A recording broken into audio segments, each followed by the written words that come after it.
Okay, so it is a cold and snowy night here in New York, hence why we are having an indoor video. And here in my cluttered shop, we have the early 80s Sbarro Super 5. So this is a rebodied and highly spec'd car by Franco Sbarro. It's based on a Renault 5 Gordini Turbo. And it is quite a thing. This car allegedly was on the stand with some of his other creations in the Geneva Auto Show. We're still trying to find a photo of that, but it's a really, really over-the-top thing. So we'll start from the back here. Yes, there are quad pipes. Unfortunately, only 2 of them actually do any piping. These are purely for show.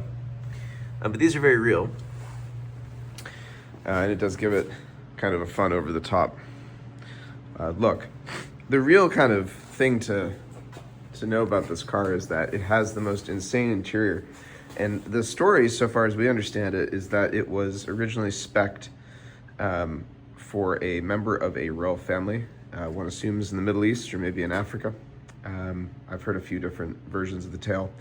So if you open it up, despite being based on a Renault 5, I can promise you no Renault 5 has ever looked like this. We've got like the best Recaras you've ever seen with all of the switchgear.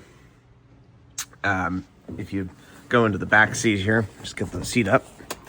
Even the back seat has all of the doodads, bells and whistles, and of course a CRT television, as you do in the 80s. Up front, I'll just hop in. Let's see if that makes it a little bit better. Barely 12,000 clicks on the odometer. This car was in storage for many, many, many years. When we bought it, it had clearly not been run in a very long time. And so we've started the process to really bring it back. Thankfully, it was stored well. Cosmetically, it's in good shape. It's quite dry. But there's still stuff to do, certainly. We'll get into that when we get to the engine bay. So over here, you've got quite the center console, boost gauge, oil pressure. Coming on down here, some HVAC controls, and then just all of the Clarion goodness you could want. Excuse my footprints here. We've got to do a little vacuuming. It is an automatic. We believe a 3-speed, which is standard on the 5. There's this Panasonic unit over here for the TV, which is kind of neat. And everything is done in white leather, burl wood. You see the Sbarro logo there. It is quite a car, and we even have this neat sort of mohair headliner. One other thing to note about the interior, I've got to find the switch here for it. So the trunk is simply the rear hatch glass, which just pops here. And there's a little bit of a surprise in the trunk. And that would be the matching child seat and booster seat. So these are really, really something else. I'll just move this one out so you can see it a little better. They are just perfectly matched to the car, all custom done. And it's really neat that they've stayed with it. I'll just shut the glass here. The graphics are cool.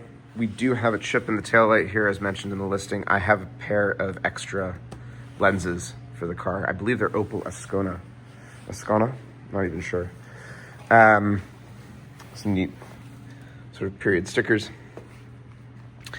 And then up front, so underneath this pearlescent white fiberglass hood, which of course the whole car is, it's a fiberglass body. Beautifully done, and all of it's relatively chunky and heavy. It's by no means a light and quick and dirty coachwork. We've got our little Gordini engine in here, which is very cool, and a lot of stuff going on. Obviously, it is turbocharged. There's a downdraft Weber, You know, it's pretty much as we found it. Since we've had the car, we did get it running. Did a fair bit of work to the brakes. Still trying to figure out why it's not running particularly happily, but it does move under its own steam, and everything's where it should be.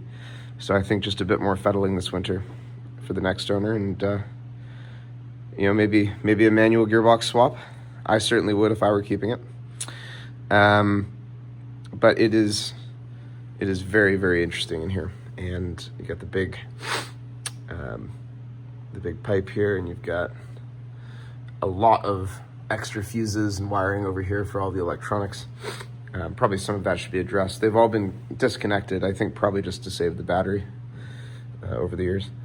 Obviously this little feed hose will need to be replaced. But it's all here, and it's really good. And then it's also worth mentioning while we're sort of looking at it, but the paint on this car is very pearlescent. It's in fabulous condition, really very little wear. And I think that's just down to it really not being driven very much and just being stored away for probably decades, quite frankly. The really, really cool Gotti wheels, which are wearing older Pirellis. They should probably be replaced, Cinturatos. Coming around to the face of the car. It definitely has some presence, has this cool scoop, and of course the Sbarro logo. So I think it's neat. We know of only 2 of these cars in existence at the moment. We happen to own both. The second car is nothing like this one. It is a far more sort of workaday spec. It's a manual. I don't believe it's turbocharged off the top of my head.